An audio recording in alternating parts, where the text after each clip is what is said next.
News 18 update में आपका स्वागत है। मैं हूं जयकृति योगी और चलिए अब सीधा रुख करते हैं मध्य प्रदेश के रतलाम से, जहां पर प्रधानमंत्री नरेंद्र मोदी संबोधित कर रहे हैं। बच्चों, प्रसूता माताओं के पोषण के लिए जो पहला पैसा दिल्ली से भेजा गया था वो इन्होंने लूट लिया। पूरे देश ने देखा कि कैसे नोटों से भरे बोरे कांग्रेसियों के घर से निकले। साथियों, इनका अहंकार कल भोपाल में भी दिखा है। जब देश लोकतंत्र का पर्व मना रहा है, अपने प्रतिनिधि चुन रहा है। मैं खुद अहमदाबाद गया था वोट डालने के लिए। देश के राष्ट्रपति, उपराष्ट्रपति वोट डालने के लिए कतार में खड़े थे और दिग्गी राजा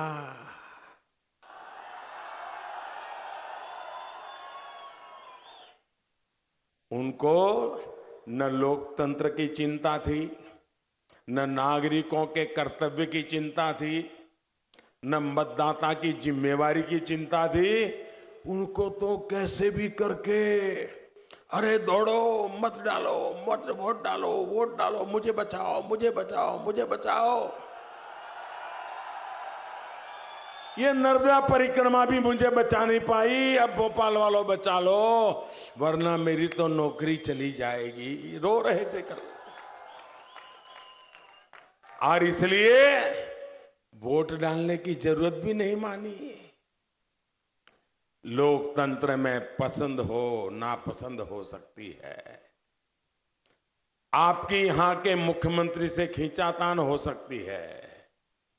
दिग्गी राजा, संभव है कि आपको वहां का उम्मीदवार पसंद न हो, वो आपका घर का झगड़ा है। अरे अंदर जाना था, उंगली दबाए बिना वापस आना था, लेकिन इतना तो कर देना था।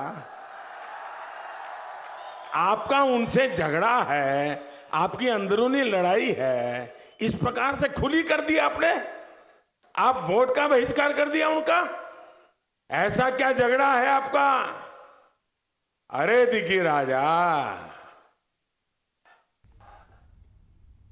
चलिए आगे बढ़ते हैं और बात करते हैं बीकानेर की, जहां पर टोल कर्मियों के साथ मारपीट और तोड़फोड़ की गई। 9,49,000 रुपए भी छीन लिए गए। टोल प्लाजा पर देर रात की ये पूरी घटना है। वहीं 14 नामजद आरोपियों के खिलाफ मामला दर्ज कर लिया गया है। कोलायत पुलिस थाने में पूरा मामला दर्ज हुआ। तो आपको बता दें किस तरीके से टोल कर्मियों के साथ मारपीट हुई, तोड़फोड़ यहां पर की गई। बीकानेर की ये खबर है और यहां पर 9,49,000 रुपए छीने गए। टोल प्लाजा पर देर रात्रि इस घटना को अंजाम दिया गया। 14 नामजद आरोपियों के खिलाफ मामला दर्ज हो चुका है।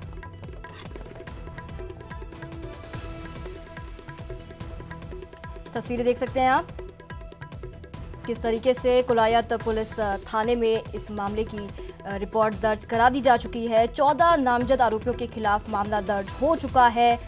दरअसल टोल कर्मियों के साथ में तोड़फोड़ हुई, टोल प्लाजा पर तोड़फोड़ हुई, टोल कर्मियों के साथ मारपीट हुई और साथ ही 9,49,000 रुपए छीन लिए गए। साथ ही मोबाइल फोन छीनने की खबर भी मिल रही है।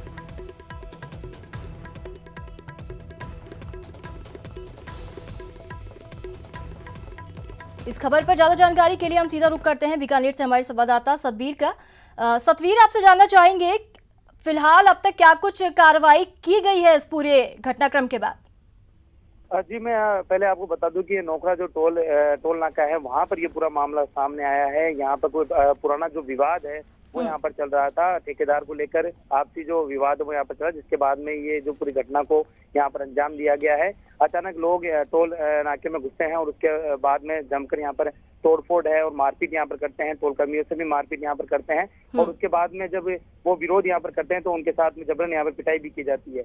इसके बाद में जो केस है वो भी यहाँ से लूटने की जो बात है वो सामने आ रही है। 9 लाख रुपए यहाँ पर ले जाए गए हैं, साथ ही मोबाइल और कुछ जो सामान है वो भी यहाँ पर तोड़ा गया है। फिलहाल जो टोलकर्मी है उन्होंने यहाँ पर जो मामला है वो दर्ज करा दिया है और अब पुलिस पूरे मामले की यहाँ पर जांच कर रही है। सीसीटीवी जो फुटेज है उसमें भी जो युवक हैं वो भी आए हुए हैं, तो उनको जो नामजद आरोपी हैं वो यहाँ पर रिपोर्ट दर्ज कराई है। फिलहाल पुलिस पूरे मामले में यहाँ पे गहनता से जांच कर रही है और पुलिस का मानना है कि जल्दी जो आरोपी हैं उन्हें गिरफ्तार कर लिया जाएगा। ये जो पूरा मामला था ये आपसी विवाद का बताया जा रहा है। आपसी विवाद के चलते ही जो ये 2 दर्जन से ज्यादा लोग थे वो यहाँ पर अंदर घुसे और उन्हें पूरे वारदात को अंजाम दिया।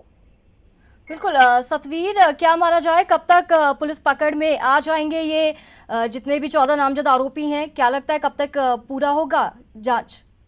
बिल्कुल, पुलिस पूरी तरह से यहाँ पर जो आरोपी है उनकी यहाँ पर उन्होंने चिन्हित यहाँ पर कर लिया है। उम्मीद यही जताई जा रही है कि जल्दी जो आरोपी हैं वो पुलिस की गिरफ्त में यहाँ पर आ जाएंगे। और जिस तरीके से पूरा जो घटनाक्रम यहाँ पर हुआ है, क्योंकि तोड़फोड़ हुई है अचानक, इनके हाथ में हथियार और खासतौर पे जो लाठियां हैं वो भी थी और लाठियों के साथ में इन्होंने अचानक यहाँ पर हमला किया। तो जो कंप्यूटर है वहाँ पर भी तोड़फोड़ की है और लगातार जो पुलिस है, पुलिस को सूचना है प्रति पुलिस ने मौका मुआयना भी किया है और अब पूरे मामले की यहाँ पर गहनता जांच की जा रही है और जो आरोपी हैं पुलिस का दावा कर रही है कि जल्दी आरोपी गिरफ्तार कर लिया जाएगा। बिल्कुल सतवीर, इस तमाम जानकारी के लिए आपका बहुत बहुत शुक्रिया। तो बता दें ये थे हमारे संवाददाता सतवीर जो हमें अपडेट दे रहे थे कि फिलहाल पुलिस गहनता से इस पूरे मामले में जांच कर रही है और 14 नामजद आरोपियों की तलाश में जुट गई है।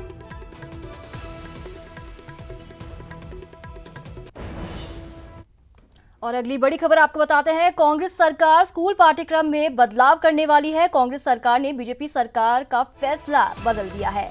वीर सावरकर को लेकर पाठ्यक्रम में बदलाव किया जा रहा है। कांग्रेस अब वीर और देशभक्त नहीं थे सावरकर ऐसा पढ़ाने जा रही है। शिक्षा राज्य मंत्री गोविंद डोटासरा का ये बयान है। संघ और बीजेपी ने इसे गलत इतिहास पढ़ाया है ऐसा उनका कहना है।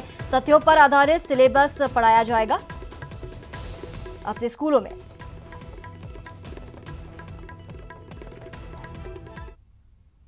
सरकार ने स्कूली शिक्षा की जो पुस्तकें थी उसमें पाठ्यक्रम में अपनी राजनीतिक विचारधारा थोपने के लिए पाठ्यक्रम में इस प्रकार का बदलाव कर दिया था कि वो गलत रूप से आज़ादी से लेकर के जिन महापुरुषों का योगदान था उसको कम किया गया था और जिनका आज़ादी के समय में कोई योगदान नहीं था उन लोगों को, वीर सावरकर जैसे लोगों को ज़्यादा महिमा मंडित करके दिखाया गया था। जब हमारी सरकार बनी, शिक्षाविदों की एक समिति बनाई गई पाठ्यक्रम की समीक्षा के लिए, उसने समीक्षा की और बड़े ही ठोस आधारों के आधार के ऊपर उन्होंने पुस्तकों में जो भी जिस किसी का भी वर्णन किया है वो किया है। वीर सावरकर जी के बारे में जो भी लिखा है पुस्तकों में उसके प्रमाण जिन शिक्षाविदों ने लिखा है उनके पास में मौजूद हैं। इसलिए ये कहना कि वीर सावरकर जी का अपमान किया गया है ये कतई गलत है। ये उन लोगों की एक सोच थी, आरएसएस की सोच के मुताबिक उन्होंने पाठ्यक्रम में बदलाव किया था अपनी पार्टी को पुनर्जीवित करने के लिए, अपनी पार्टी का एजेंडा छुपा हुआ साधने के लिए। मैं समझता हूँ ये हमारा उद्देश्य नहीं होना चाहिए।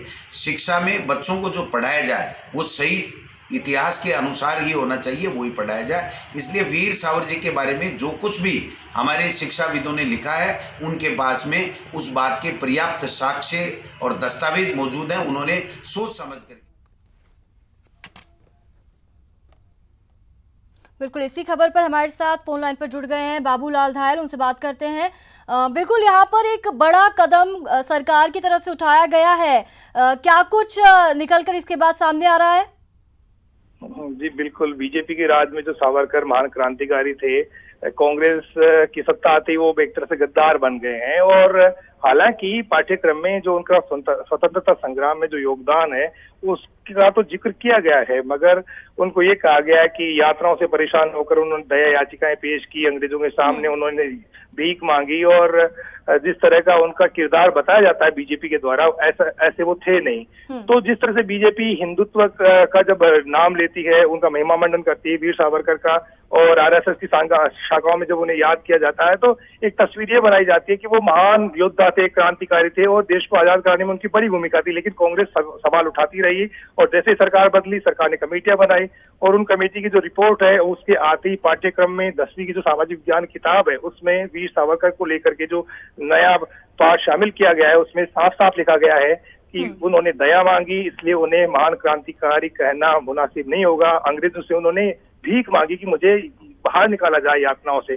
तो कुल मिलाकर के इस मसले पे खूब राजनीति होगी आने वाले दिनों में। और गहलोत सरकार ने जो कहा था वो कर दिखाया है कि हम पाठ्यक्रम में बदलेंगे और सर्वधर्म समभाव स्त्री का प्रतिनिधित्व करने वाले पाठ्यक्रम को हम बच्चों को पढ़ाएंगे, ताकि उनके दिलो दिमाग में है जो भारत की सहिष्णुता है उसके बारे में जो है एक धारणा बने। और बीजेपी को लेकर के कांग्रेस हमेशा सवाल उठाती रही कि उन्होंने इंदिरा को बाहर निकाला पाठ्यक्रम से, गांधी को उन्होंने ज्यादा तवज्जो नहीं दी, नेहरू को उन्होंने बाहर निकाला। तो एक तरह से जो काम बीजेपी की सरकार ने किया था, ठीक वैसा ही बदलाव लेने की कोशिश है। इसे वेंडेटा पॉलिटिक्स कह सकते हैं कि बीजेपी ने जो कांग्रेस के बड़े किरदार थे उनको बाहर निकाला था, तो कांग्रेस ने सत्ता में आते ही सबसे पहले वीर सावरकर को निकाला है। और भी आने वाले दिनों में जो पाठ्यक्रम में नई नई चीजें देखने को मिलेगी, उसमें गांधी, नेहरू और ये जो कांग्रेस के जो बड़े लोग रहे उनका फिर से पाठ्यक्रम में उनकी बहाली होती हुई दिखेगी।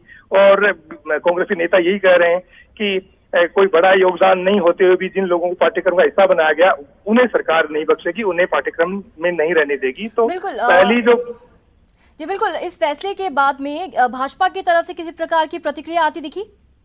जी बिल्कुल, बीजेपी के नेता बहुत गुस्से में, और बीजेपी इसे लेकर आंदोलन जरूर करेगी, क्योंकि उग्र हिंदुत्व की विचारधारा बीजेपी को रास आती है। सावरकर उनके हीरो हैं और सावरकर को लेकर के बीजेपी जनता के बीच में जाती रही है। आरएसएस की शाखाओं में हर सुबह सावरकर का जिक्र होता है, तो बीजेपी जरूर इसे मुद्दा बनाएगी और सड़कों पर भी बीजेपी उतरेगी।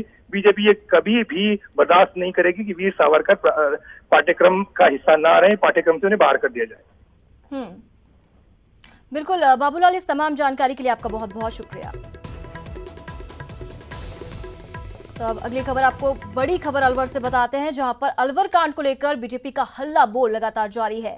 बीजेपी प्रदर्शन कर रही है और रैली प्रदर्शन के दौरान पुलिस से यहां पर आपको बता दें, बीजेपी कार्यकर्ता भिड़ते दिखाई दिए। कलेक्ट्रेट गेट पर धरना प्रदर्शन दिया जा रहा है, कलेक्टर को ज्ञापन भी सौंप दी गई है, वहीं कार्रवाई की मांग की जा रही है। लगातार हम आपको बता रहे हैं किस प्रकार जो बीजेपी की तरफ से प्रदर्शन किया जा रहा है। सुबह से हम आपको तस्वीरें दिखा रहे हैं। एक और तस्वीर आपके सामने, जहां पर पुलिस के साथ भिड़ते नजर आए और बीजेपी कार्यकर्ता। कलेक्ट्रेट गेट पर धरना दिया गया, तो वहीं कलेक्टर को ज्ञापन सौंपकर जल्द से जल्द कार्रवाई करने की मांग यहां पर की गई।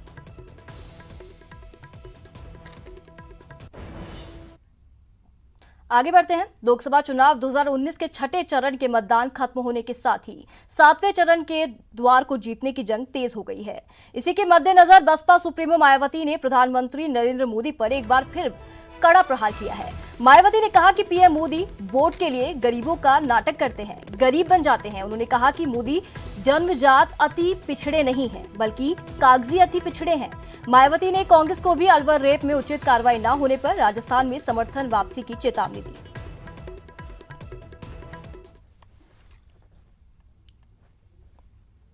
जैसा कि आप लोगों को ये विदित है कि कल प्रधानमंत्री श्री नरेंद्र मोदी ने यहाँ उत्तर प्रदेश में अपनी चुनावी जनसभाओं में खासकर दलितों के वोटों को लुभाने के लिए जो यहाँ अपना फर्जी व नकली दलित प्रेम दिखाने की ड्रामेबाजी की है, तो उससे भी अब इनको चुनाव में कुछ भी हासिल होने वाला नहीं है। और वैसे भी उत्तर प्रदेश में दलित वर्ग के लोग अभी भी यहाँ सहारनपुर जिले के सब्बीरपुर कांड को भूले नहीं हैं, जिस पर संसद में मुझे बीजेपी सरकार के मंत्रियों ने बोलने तक भी नहीं दिया था, जिसे अति गंभीरता से लेते हुए फिर मुझे इनके हितों में अपने राज्यसभा के पद से इस्तीफा तक भी देना पड़ा है। इसके साथ ही दलित वर्ग के लोग अभी भी हैदराबाद के रोहित वेमुला कांड को व इनके खुद के अपने गृह स्टेट गुजरात में भी घटित हुए ऊना कांड को तथा गुजरात में ही अभी हाल ही में एक दलित युवक की अपनी शादी के लिए घोड़ी पर चढ़कर जाने की वजह से जो उसका काफ़ी ज़्यादा शोषण व उत्पीड़न आदि किया गया है, जो अभी भी लगातार जारी है, तो ये भी किसी से छिपा नहीं है। इसके साथ साथ उत्तर प्रदेश सहित पूरे देश में आए दिन खासकर दलित समाज की महिलाओं का जो हर स्तर पर शोषण व उत्पीड़न आदि किया जा रहा है, तो इन सब मामलों को पूरे देश के दलित वर्ग के लोग अभी भूले नहीं हैं। मैं ये भी कहना चाहती हूँ कि हमारी पार्टी अलवर की इस हुई अति घृणित व शर्मनाक घटना को लेकर काफ़ी ज़्यादा दुखी, गंभीर व चिंतित भी है और इस मामले में राजस्थान की कांग्रेसी सरकार द्वारा समय से उचित व सख्त कानूनी कार्रवाई नहीं किए जाने पर फिर हमारी पार्टी इस पार्टी से अपना समर्थन वापसी का भी फैसला ले सकती है। खासकर उत्तर प्रदेश में हमारे गठबंधन को तोड़ने के लिए श्री नरेंद्र मोदी ने मुझे पहले आदरणीय बहन जी व बहन कुमारी मायावती जी कहने में भी कोई कसर नहीं छोड़ी है, लेकिन जैसे ही इनको इस मामले में मेरा मुंह तोड़ जवाब मिला और इनको ये लगा कि अब इनका ये गठबंधन कतई भी टूटने वाला नहीं है, बहुत मजबूत है और लंबा चलेगा, तो फिर ये अपने पुराने राग में वापस आकर अब हमें ये बुआ व बबुआ कहकर संबोधित कर रहे हैं, जिनकी इन्हें यहाँ अपने संस्कारों व सभ्यता की बिल्कुल भी परवाह नहीं है।